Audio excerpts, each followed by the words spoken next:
जी chills global update में आप सभी का स्वागत है। जयशंकर जी ने यूएन पर ताबड़तोड़ हमला किया है और इसे सिर्फ एक मूक दर्शक करार दिया है। बिल्कुल वैसे ही जैसे रावण अपनी पूरी लंका को जलता हुआ देखता रहा और कुछ नहीं कर पाया। ठीक उसी तरह यूएन आज P5 देशों के अहंकार का गुलाम बन चुका है। क्या ब्रिक्स का नया हनुमान अवतार इस लंका का अंत करेगा?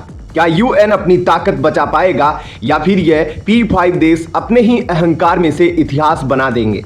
आज हम इस पूरी बहस की तह तक जाएंगे, पुरानी कहानियों से लेकर नए ताबड़तोड़ तथ्यों तक, और आपको बताएंगे कि कैसे यूएन का यह खेल अब खत्म होने वाला है। जो भी यह सोच बैठे हैं कि यूएन अभी भी पावरफुल है, उन्हें हम एक ऐसी कहानी सुनाने वाले हैं जो उनके होश उड़ा देगी।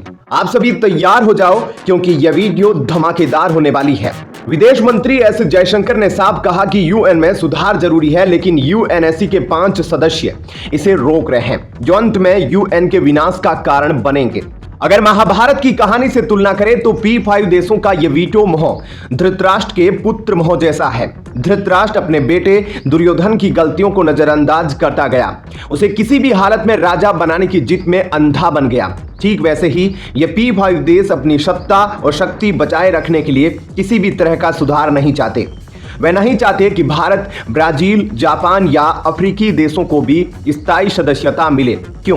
क्योंकि उन्हें डर है कि अगर उन्होंने यह हक दे दिया तो उनका वीटो का पावर कमजोर पड़ जाएगा। अब जरा इस कहानी को और भी गहराई से देखो। जब पांडवों ने कहा था कि उन्हें सिर्फ 5 गांव दे दो, तो दुर्योधन ने साफ इनकार कर दिया था। उसने कहा, सुई की नोक के बराबर भी जमीन नहीं दूंगा, और यही उसका घमंड और जिद उसकी और उसके खानदान की तबाही का कारण बना। आज यूएनएससी में भी कुछ ऐसा ही हो रहा है। P5 देश किसी भी कीमत पर अपनी पोजीशन छोड़ने को तैयार नहीं है और अंत में अपने सर्वनाश का कारण बनेंगे। यूएन ने दुनिया में कई शांति मिशन भेजे हैं, लेकिन उनमें से कई फेल हो चुके हैं। क्यों? क्योंकि P5 देश जब जब आपस में सहमत नहीं हुए तब तब यूएन ने कुछ नहीं किया।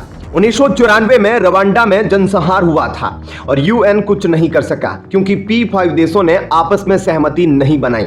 और यह सिर्फ एक उदाहरण है।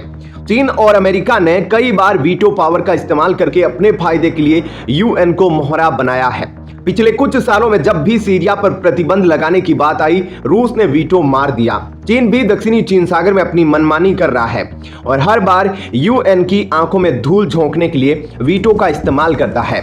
गाजा में वही काम अमेरिका करता है। आपने इस टॉपिक पर बहुतों का वीडियो देखा होगा, लेकिन यहाँ हम स्पाइन चिलिंग बात करते हैं और आगे भी यह एपिसोड जारी रहेगा, इसलिए जी चिल्स को सब्सक्राइब जरूर कर ले। बस दर्शक बनकर रह गया यूएन। जयशंकर ने यूएन की कड़ी आलोचना की। जैसे घमंड में चूर रावण लंका दहन चुपचाप देखता रह गया और हनुमान जी ने पूरे लंका को जलाकर राख कर दिया। ठीक उसी प्रकार P5 देश अपने अहंकार के नशे में चूर है, जिसे अंत में भारत और ब्रिक्स जैसे हनुमान जलाकर राख कर देंगे और यूनाइटेड नेशन मुख्य दर्शक बनकर यूएनएससी का दहन देखता रह जाएगा। अब समझो, P5 देश यानी अमेरिका, रूस, चीन, फ्रांस और ब्रिटेन, इनके पास वीटो पावर है। यह शक्ति इनके लिए एक लंका है। इन्हें लगता है कि इस शक्ति से यह सब कुछ कंट्रोल कर सकते हैं, सबको दबा सकते हैं, लेकिन असल में यह लोग अपने ही जाल में फंस गए हैं। जब तक ये लोग वीटो पावर का मोह नहीं छोड़ते तब तक यूएन की हालत सुधर नहीं सकती। आज भारत और ब्रिक्स जैसे संगठन हनुमान जी की तरह तैयार खड़े हैं। ये संगठन सिर्फ सुधार नहीं चाहते, बल्कि इनका मकसद है पूरी व्यवस्था को बदल दे। अब बात करते हैं हनुमान जी की लंका दहन से। हनुमान जी ने रावण की लंका में आग लगाई क्योंकि वहां अन्याय, अहंकार और अधर्म था। यूएनएससी में भी कुछ ऐसा ही चल रहा है। P5 देशों का वीटो पावर अहंकार और अधर्म की तरह है। जब जब छोटे देशों की आवाज उठती है, यह उसे अपने वीटो से दबा देते हैं। लेकिन अब देखो, भारत, G4 और ब्रिक्स देश मिलकर अपनी आवाज उठा रहे हैं। यह कहते हैं, हमें भी वीटो पावर चाहिए, हमें भी सम्मान अधिकार चाहिए। आपको शायद नहीं पता होगा कि यूएनएससी में 70% से ज्यादा प्रस्ताव कभी भी पास नहीं हो पाते। क्यों? क्योंकि P5 देश आपस में सहमति नहीं बना पाते और वीटो पावर का इस्तेमाल करके प्रस्तावों को रोक देते हैं। उदाहरण के लिए जब 2003 में इराक युद्ध के समय अमेरिका ने वीटो पावर का इस्तेमाल करके अपनी मनमानी की थी, उसके खिलाफ इतने सारे देश थे लेकिन यूएन ने कुछ नहीं किया, बस मूक दर्शक बनकर रह गया, ठीक वैसे ही जैसे रावण लंका दहन को देखता रहा। म्यांमार में रोहिंग्या मुसलमानों के खिलाफ हिंसा हुई और यूएन ने कोई ठोस कदम नहीं उठाया। क्यों? क्योंकि P5 देशों के आपसी मतभेद और वीटो पावर ने हर कदम को रोक दिया। ब्रिक्स देशों की कुल जीडीपी दुनिया की 1/3 है। अगर ये मिलकर कोई बड़ा फैसला लेते हैं तो इसका असर पूरे ग्लोबल मार्केट पर पड़ेगा। अब सोचो, जब ये मिलकर यूएन के सिस्टम को चैलेंज करेंगे तो P5 देशों का क्या होगा?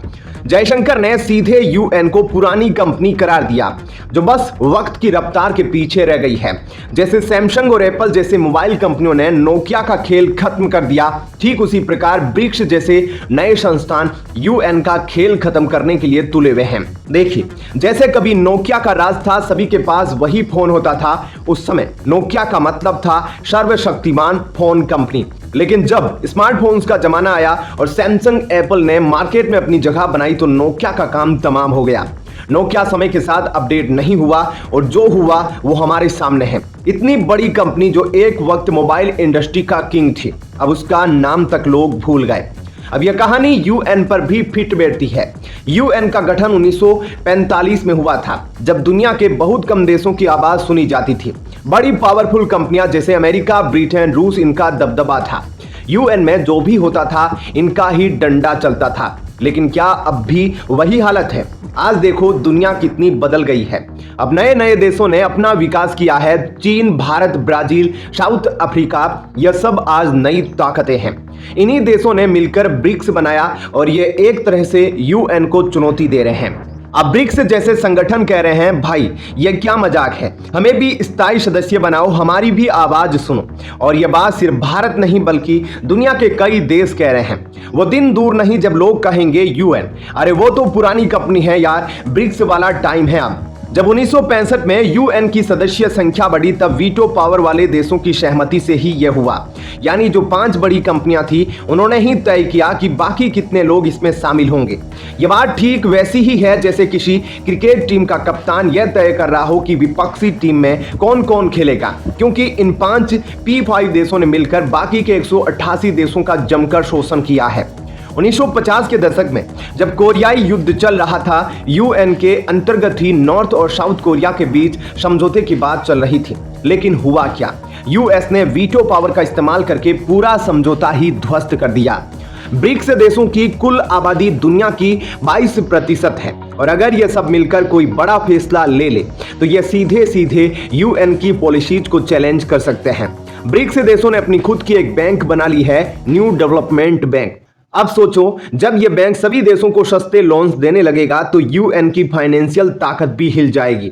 इस वीडियो में फिलहाल इतना ही। आप देख रहे थे जी चिल्स, जल्द पूरे होंगे आपके सारे व्हील्स। धन्यवाद।